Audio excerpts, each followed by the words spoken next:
new study of over 37,000 children made headlines with a striking claim. The longer a baby was breastfed, the fewer ADHD symptoms they showed.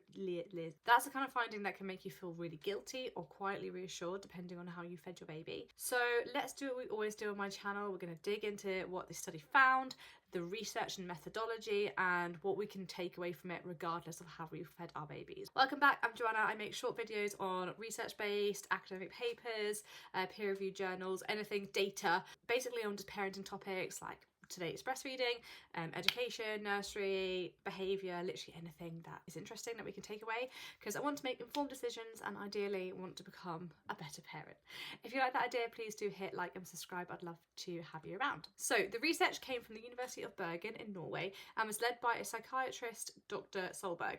It was published this year, June 2026, so very recently, in the study of biological psychiatry. The team used Norwegian mother, father and child cohort study known as MoBa and had data on over 37,500 children born between 1999 and 2009, and they used around 18,000 mother, father, child trios. So before the headline blurs it all, the press coverage kept saying exclusive breastfeeding, but I've had a lot of people in my comments in other breastfeeding videos like, what does this mean? Does it mean you can have a little bit of breast milk, or what does that mean?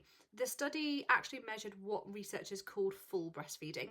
So that means exclusive or predominant breastfeeding, where breast milk is the main source of nutrition. And mothers reported this until the baby was about 6 months old. So it's a small distinction. So basically it's that the baby is getting majority or full breast milk. Now the researchers looked at each child's ADHD symptoms rated by parents at different time increments. So we've got at 3 years old, 5 years old and 8 years old. So we're looking at a longitudinal study here. They found a dose response pattern. Each additional month of full breastfeeding was linked to a slight drop in ADHD symptom scores. Any breastfeeding showed some association, and the effect grew with duration and intensity of breastfeeding, and it was strongest with full breastfeeding for up to 6 months. This held for girls and boys and was strongest at ages 5 and 3 years old, but it did fade a little bit by 8 years old. To be honest about size, these were small per month effects on a symptom scale, a gentle downward nudge, not a night and day difference. Now, if you've watched the channel before and you've watched any of my breastfeeding videos, which I recommend you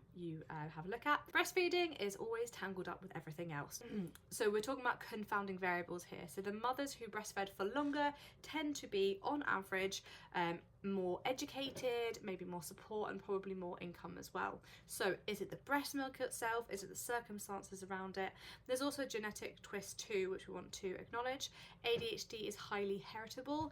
Mothers with ADHD tend to breastfeed for less time, and a baby who is fussier and harder to feed, which may be an early sign of ADHD, their breastfeeding journey may be cut short as well. So what's impressive though is how this team went after those potential factors. So they adjusted for the genetic risk of ADHD, so it's not just the child, but in the mother and father too, and they used polygenic scores. They adjusted for social and perinatal factors as well, and they accounted statistically for families dropping out over time as well. And then for the clever bit, they used sibling analyses, so they compared brothers and sisters within the same family who breastfed for different lengths of time. So that strips out the shared family genetics and environment. So even after all that, a clear but moderate protective link survived. The term moderate is doing work here, and it's the honest headline. So should we trust this study? Now this is one of the better designed observational studies on infant feeding that you'll come across, but it still has limits. Every study does.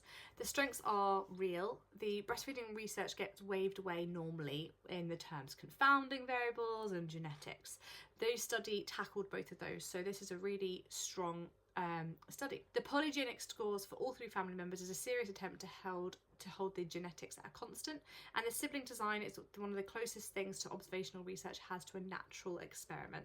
So if the same mother breastfed one child for longer than another and the longer fed child has fewer symptoms, it's hard to explain away by the family background. So the fact that that effect survived both of those tests is what lifts this study up and makes it really strong. The sibling designs are not magic. Siblings are usually different in breastfeeding for different reasons. Difficult birth, a baby that won't latch, colic, a mother returning from work, illness, birth order, so many variables. So there's a potential weakness there. So even those sibling design studies do have something that you need to weigh up as well. And those reasons can be very tangled up with the ADHD risks. So some confounding can sneak back in through the door that it was pushed out of. Sibling comparisons can also magnify the effect of measurement error, which tends to shrink findings towards nothing. So the fact that an effect remained at all is noticeable, but the exact size should be held loosely. And we also need to talk about the magnitude. So per month, the effect on symptom scores was small. So added up across 6 months, this is a modest shift on a continuous scale of symptoms. It's not the difference between having ADHD and not having it. The authors themselves conclude that full breastfeeding could partially protect, and heredity, in their own words, is likely the strongest single risk factor for ADHD. So the headlines that imply that breastfeeding prevents ADHD, that is sort of overreaching a little bit, but it definitely has a strong part to play.